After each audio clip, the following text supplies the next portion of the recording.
Hello everyone. Today we'll be starting with the next part of Sales of Goods Act, that is Sales of Goods Act part number 4. Today's topic would be the transfer of property and the rules regarding transfer of property we will learn. So let's start then.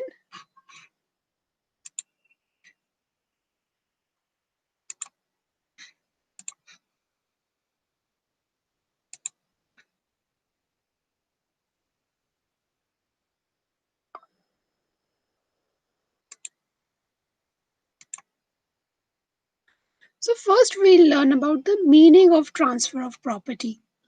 The main purpose of the contract of sale is to transfer of property or ownership in the goods from the seller to the buyer.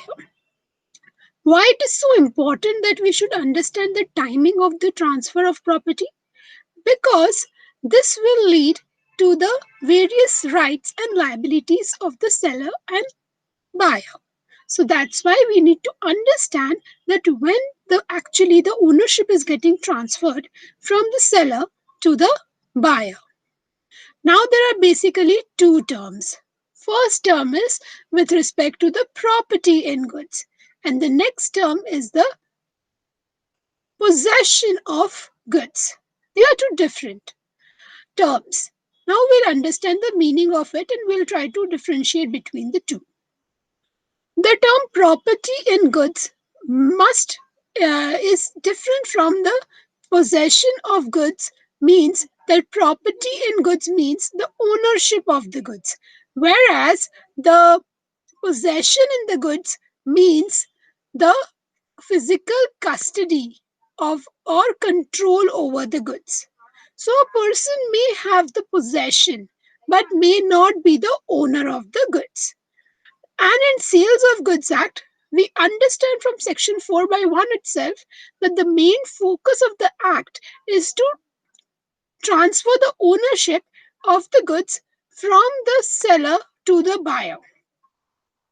So now let's understand few important points before going to the rules regarding the transfer of property. So these are the following points which are significant for the transfer of ownership of the goods. The first one is ownership. The moment the property in goods passes, the seller ceases to be the owner and the buyer acquires the ownership. Buyer can exercise proprietary rights over the goods. Now, what are proprietary rights?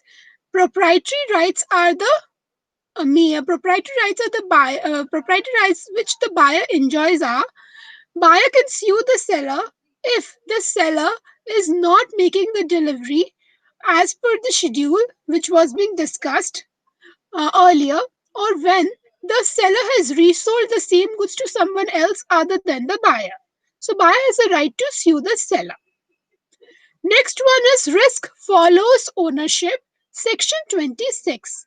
Section 26 is really important. We'll be focusing on this section more than once in this session. So we'll discuss it in later part also.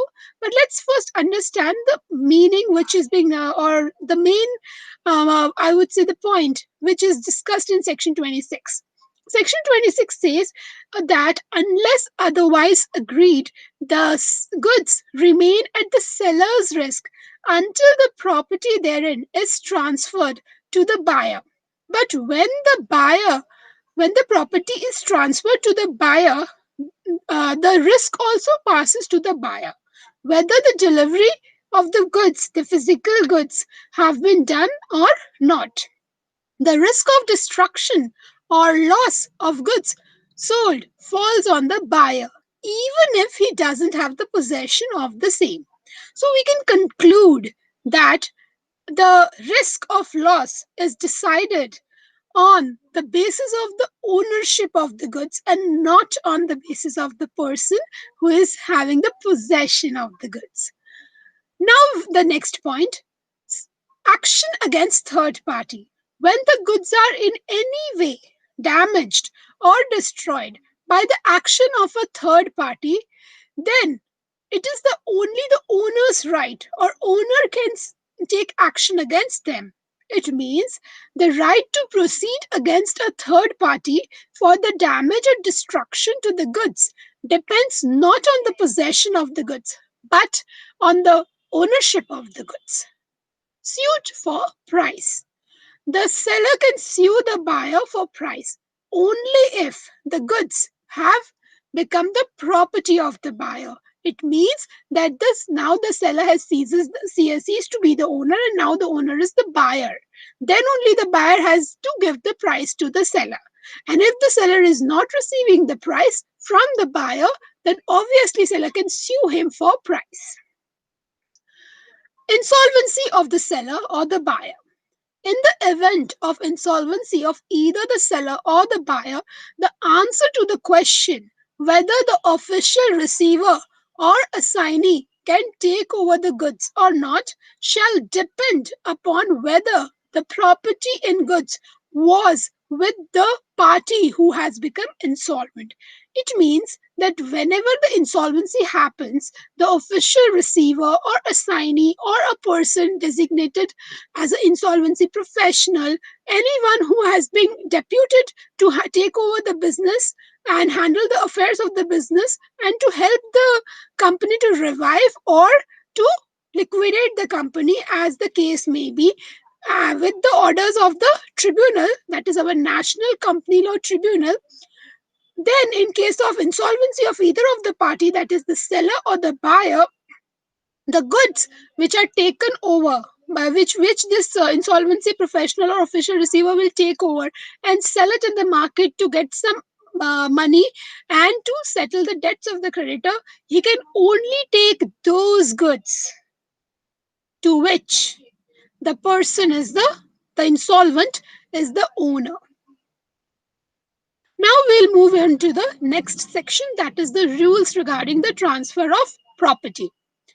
We'll learn the rules regarding transfer of property. Before discussing that, we should understand that in the Sales of Goods Act, basically the rules are divided based upon the types of goods and the different various situations. So first we'll learn about, or we'll just briefly revise that how many types of goods are there which are defined under section 2 by 7 of the Sales of Goods Act. Actually, broadly, we can say that the goods are of three kinds. First one is existing goods, next is the future goods, and the last one is the contingent goods. So, under existing goods, other three subcategories are there. That is specific goods, ascertain goods, and unascertain goods. Now, we'll first learn about the rules regarding the transfer of property of the specific goods and ascertain goods. So the first one is the transfer of property in case of specific and ascertain goods. So broadly, the first rule speaks about very simple in nature. It speaks like that whenever the parties intend to transfer the ownership will pass to the buyer from the seller. Now, intention of the parties can be determined based upon on the basis of any of the three methods. First one is you can read through the terms of the contract. So you can go through the contract, all the terms which are there. So we can understand when the ownership will be passed. It will be specifically mentioned in the terms of the contract. Or we can observe the conduct of the parties, or we can check the circumstances of the case. Any of the three situations, or maybe combination of any of the three methods, can be used to find out the intention of the parties. But if the intention of the parties is not determined, or parties have failed to determine the intention of the parties using any of the three methods discussed, then there are rules regarding the transfer of property which are mentioned in the section 20 to 24. So we'll discuss them now. So here we'll discuss the rules with a specific situation is also given. So the next rule is with respect to when the goods are in a deliverable state. These goods are specific goods and ascertain goods. Deliverable state is a situation now. Now, what is deliverable state? Deliverable state basically means that the goods are finished goods. They are ready to be given to the buyer. It's ready to dispatch means finished goods packed and they are ready to be given. to the buyer. So they are in a deliverable state, and the goods are specific goods and the uncertain goods. Now, this section 20 states that ownership will pass from the seller to the buyer when the contract is made, irrespective of the date when the delivery or the price is being paid. We understand from this case study that here the goods were to be delivered on 1st of May. Price was to be paid on 4th of February, but the contract was made on 20th of January. So we can conclude the verdict that the ownership was passed on to the buyer from the seller on the date when the contract is made according to section 20, that is 20th of January. So we understand that both the delivery and the price can be postponed, but we have to concentrate on one thing, that is the date on which the contract was executed or made according to section 20. Now moving to section number 21. When the goods are not in a deliverable state, means that they are not ready, then obviously the seller has to do something to put the goods in a deliverable state. When the goods will reach the deliverable state, then obviously the seller will be notifying the buyer that now the goods are complete, now we can transfer the ownership, and then the ownership will get transferred to the buyer. Section 22. Under section 22, when the goods are to be measured, so as per the contract, it's being agreed that seller has to first measure it or weigh it or count it in order to determine the price, and then ownership will pass to the buyer only after after this act of measurement, weighing or counting of goods is over and the price is determined. The seller will notify the buyer that now the goods can be taken by him, and thereafter the ownership will pass to the buyer. In this example, 289 bales of goat skin were to be exchanged. So basically, it was decided that the price will be determined on the basis of the number of smaller bales. So each large bale contained 5 dozens of smaller bales. So seller's job was to first count these smaller bales and determine the price, and then he will notify the buyer that now he can take the goods from him. Meanwhile, he was counting the goods. The fire took place, and all the goods are now destroyed. Now we have to determine that who is the party who will be bearing the loss. Here we should first understand that whenever we need to find out the person who will bear the loss or a party who will bear the loss, we should understand that who was the owner at that point of time. So first we'll determine the ownership, whether it was being transferred to the buyer or not. Here the case was that first the counting process need to be over, then the price has to be determined, and thereafter the seller has to notify the buyer. But here the counting process was still going on. So the act was not complete. Means that the ownership is not yet transferred to the buyer. Ownership still lies with the seller. And therefore, the seller will bear the loss. Under section 23, now we will learn about the rules regarding transfer of property of uncertain goods. In case of uncertain goods and future goods, how the ownership gets transferred or when it is getting transferred to the buyer. And future goods include contingent goods. So these rules apply to uncertain goods, future goods, and contingent goods. As per section 23, in case of uncertain goods, future goods, and contingent goods, the ownership passes to the seller, to the buyer, as soon as the appropriation process is over. So now we'll learn about appropriation. Appropriation is defined as the application of goods for the purpose of contract of sale. We will learn few features of appropriation to understand it better. First one is goods which are appropriated must be of the same description under which they are sold. means condition as to description must be complied here. Goods should exactly answer the description which was given in the contract. Goods appropriated to the contract must be in a deliverable state.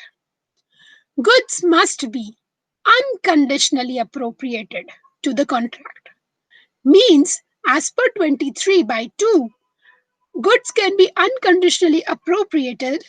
Its most common method is to give the delivery to the common carrier or a bailee who will transmit the goods to the buyer. So as soon as the goods are given to the common carrier or bailee for the purpose of transmission to the buyer, the right of disposal is not reserved by the seller, the goods are said to be unconditionally appropriated. We learn about right of disposal in few minutes, so just wait. And till then, we'll continue with the appropriation. Next situation is, or thing is, the basis of appropriation we'll learn. Who can do the appropriation, how it is done. Appropriation is basically, it can be done by either of the parties with the help of with the consent of the other one. So if the buyer is doing, he need to have a consent of the seller. If the seller is doing, he has to have the consent of the buyer. First situation, where A agrees to purchase 10 tins of petrol from B and already sent a steel tins to the seller. So buyer has already sent the steel tins in which the petrol will be filled by the seller and it will be returned to the buyer. So here we can understand that the consent of the buyer is received before appropriation, and appropriation is done by the seller. Next case, A of Madras is ordering some goods from B of Calcutta. So when the goods are ready, seller is informing the buyer, but buyer requests the seller that first these goods should be insured and then the goods should be sent through rail. So as soon as the goods are handed over to the railway authorities, the goods are unconditionally appropriated by the seller. So here appropriation is done by the seller and consent of the buyer is received after appropriation. Next case, where a heap of rice was there, a larger quantity of rice from there, the gunny bags were filled in, right? And on each gunny bag, a sticker was being pasted that wait orders of the buyer, wait orders of the buyer. This means that appropriation is not completed here because the orders of the buyer is still awaited. Means the buyer has not yet given his consent. So as soon as the buyer will give his consent, obviously the appropriation task will be over when the goods will be delivered to the buyer, and then the ownership can be transferred. Appropriation, the methods of appropriation. Basically, three methods are there: by packing the goods in a suitable container, by separating the goods from a larger quantity and pack it in a smaller quantity and sell it, by delivering the goods to a common carrier or bailee for the purpose of transmission to the buyer without reserving the right of disposal. So these are the three methods in which appropriation can be done. Now we learn about section 25, that is right of disposal. Right of disposal is reserved by the seller. When it is reserved by the seller, we'll discuss about few situations. First case, where when the goods are not unconditionally appropriated by the buyer, by the seller, what happens that the seller has levied certain conditions on the buyer. First, the conditions need to be complied or satisfied by the buyer. When the buyer fulfills all the conditions, then the seller will be giving the goods to the buyer. So here in this case, the seller has reserved the right of disposal. The goods are unconditionally appropriated. Means that even if the goods are given to the common carrier or bailee for the purpose of transmission to the buyer, the property in the goods shall not pass to the buyer because the right of disposal is reserved until the buyer fulfills all the conditions levied on him. situation where the seller sends the goods and takes the bill of lading or railway receipt deliverable to himself or his order, it is presumed that the seller has reserved the right of disposal over the goods. Means when the railway receipt or a bill of lading is being named in the seller's name, and seller has a control over the goods because he can control the carrier and or a transporter, and he can dictate the terms that when and to whom the delivery shall be made. So obviously here the right of disposal is reserved by the seller. Where the seller along with the goods draws upon the buyer for price a bill of exchange. So, along with a bill of lading or a railway receipt, a bill of exchange is drawn whether to pay or to accept it by the buyer. So, first the buyer has to pay it or accept it. So, pay the bill or accept the bill of exchange, then only the ownership will be passed to him. So, here also, this is the third case when the right of disposal is reserved.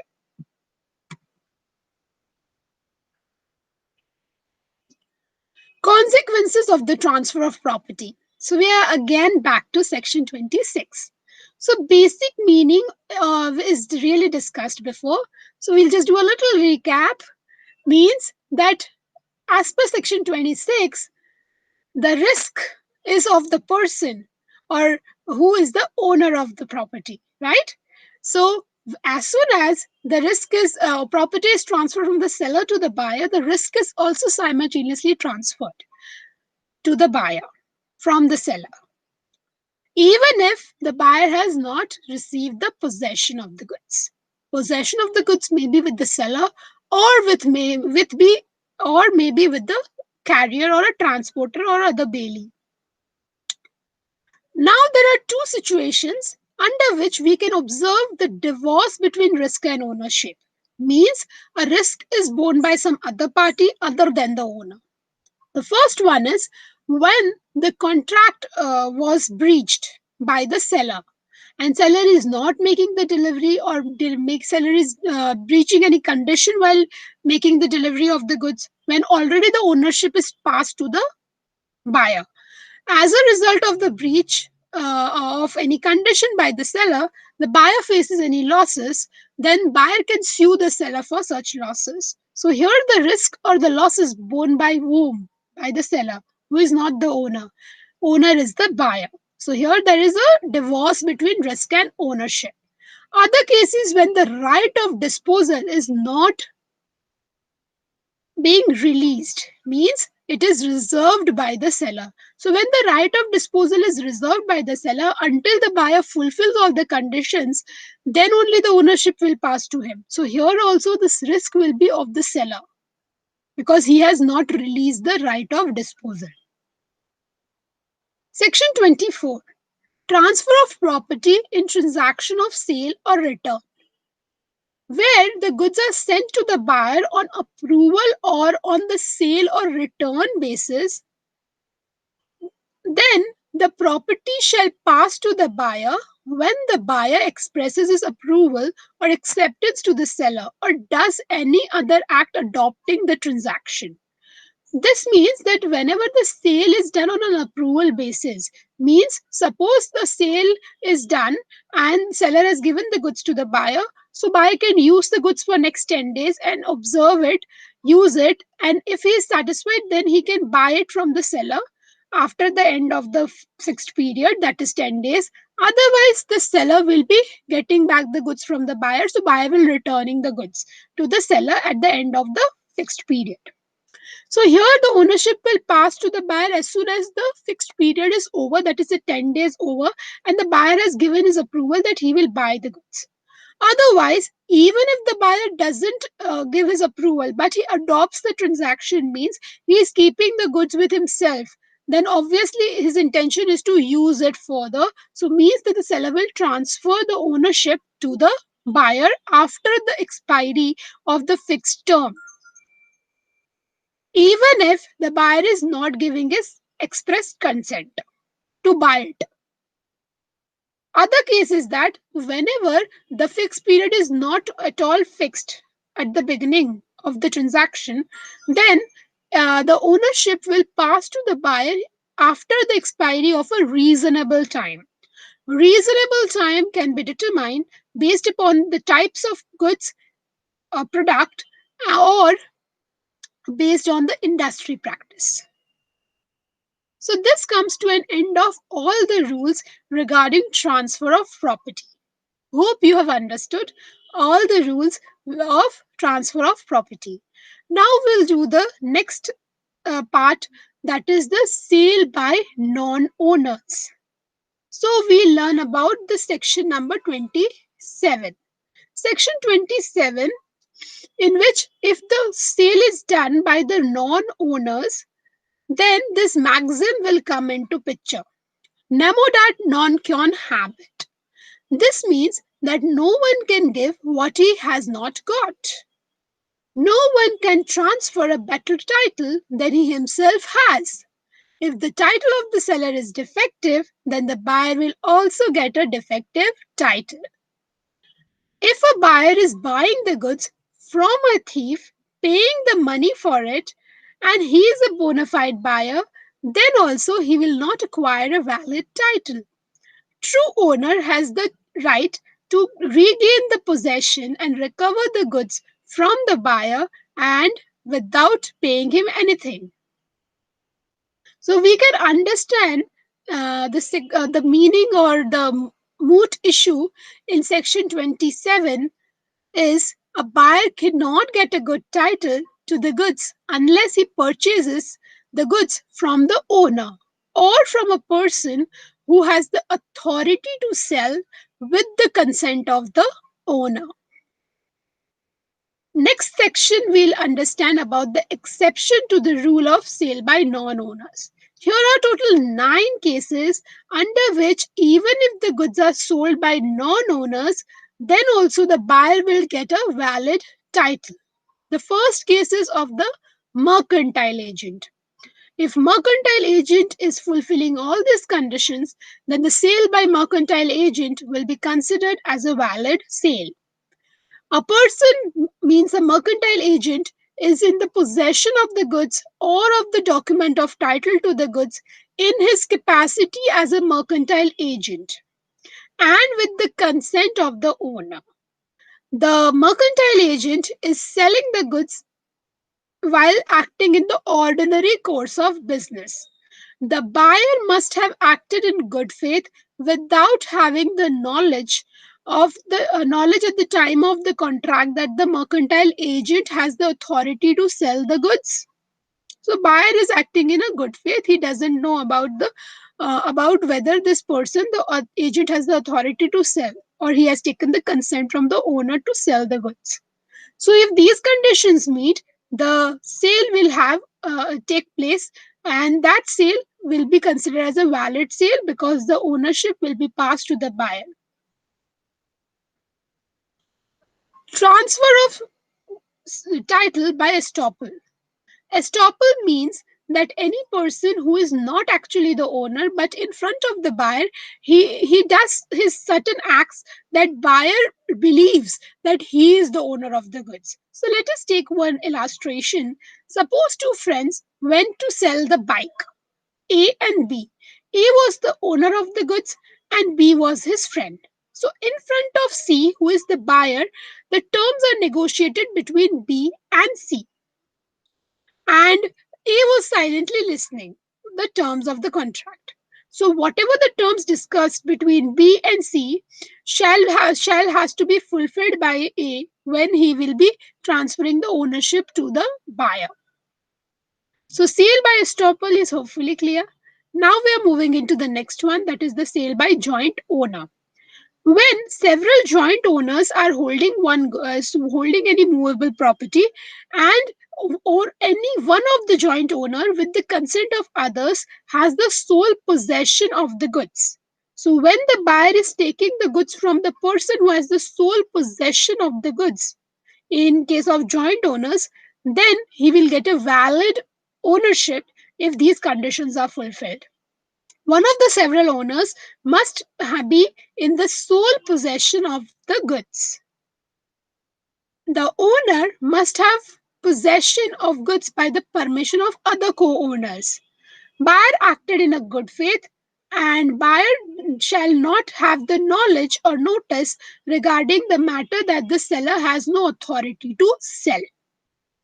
Sale by person in possession of goods under voidable contract. Section 29. In case of a voidable contract, at the option of the aggrieved party, the contract can become void, or it can be rescinded or cancelled by the aggrieved party. But if the aggrieved party is not cancelling the contract, it means that the person in possession of goods under the voidable contract can transfer the goods to the buyer.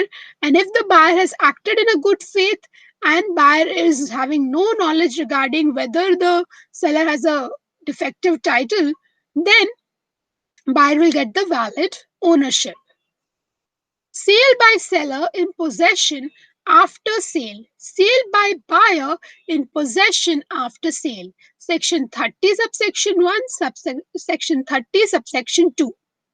Here, person has sold the goods, means seller has sold the goods, but still he has the possession of the goods because the delivery is yet not made to the buyer. So here, if suppose A and B were there, A was the seller and B was the buyer, and A has still not transferred the physical goods to the buyer, so delivery is still awaited, but the goods are now the owner is the buyer. Then the at the time of delivery, A breaches the condition and A is not selling to B, but he is selling to C, and C gets the delivery of the goods, and C acted bona fide, and C doesn't know about any previous agreement existing between A and B, and C paid for the goods and he had received the goods. Means he has the physical control over the goods or possession of the goods. Now C will be considered as the valid owner of the goods. B can only sue A for damages. B cannot recover goods from C. So hopefully this case is understood, that sale by the seller in possession of the goods after sale. Now we come to the situation when the sale has happening by the buyer in possession after sale. So buyer has obtained the possession of the goods. Suppose we can say PQR. So Q is our buyer. So Q has obtained the possession of the goods with the consent of the seller, that is P, and Q has further done an agreement with R that he will sell goods to R. So now Q has transferred the goods to R. Then obviously R will get a valid ownership. Sale by an unpaid seller. So when an unpaid seller is exercising his right of lien or stoppage in transit or resale of goods because he is not getting the price from the buyer, then he can sell the goods to someone else. So he is reselling the goods. Then the other party, the other buyer, will get the valid ownership. Exception under other acts. Section 169 of the Contract Act. A finder of the goods has a right to sell. Section 176. A pawnee of the goods has a right to sell the goods. Pound, subject to the condition that before the pawnee sell the goods, he has to give the notice to the pawner that he has made the default in the payment of the installments or the payment of debt.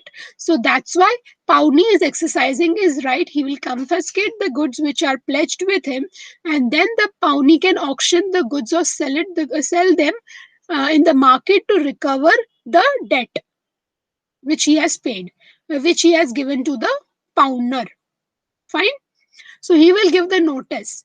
And if the pawnee doesn't respond, that in how many days he'll clear all the dues of the pawnee, then pawnee has the right to sell the goods. And whoever is taking the goods from the pawnee will get a valid ownership. In certain cases, a special right of sale is given by the court or by the tribunal, that is National Company Law Tribunal, to the liquidators who liquidate the companies, or receivers of the insolvents, or the custom authorities get some rights under custom laws to auction the smuggled goods after they confiscate them. So whenever the people are taking the goods from official receiver, assignee, liquidator, or custom officers in the sale, then the sale will be valid sale and the buyers will get a valid ownership. Sale in market overt. When a person buys goods in a market overt, obtains a good title to the goods. Market overt is the open, public, legally constituted market. So, if these conditions are fulfilled, then the person will get a valid ownership. The goods are sold in accordance with the usage of the market. Means goods are transferred as per the terms and conditions which are levied on both the seller and the buyer as per the rules which are being followed in the market. Buyer has obtained the goods in a good faith without notice of any defect in the title on the part of the seller. So, buyer is acting in a good faith, then the buyer will receive the valid ownership. So, we can conclude via the exceptions in all the 9 cases, the buyer is acting in a good faith and he doesn't know or he without the notice that there is a defect or defect in the title of the seller, so he is unaware about it. So this condition will be working in all the 9 exception cases which we have discussed.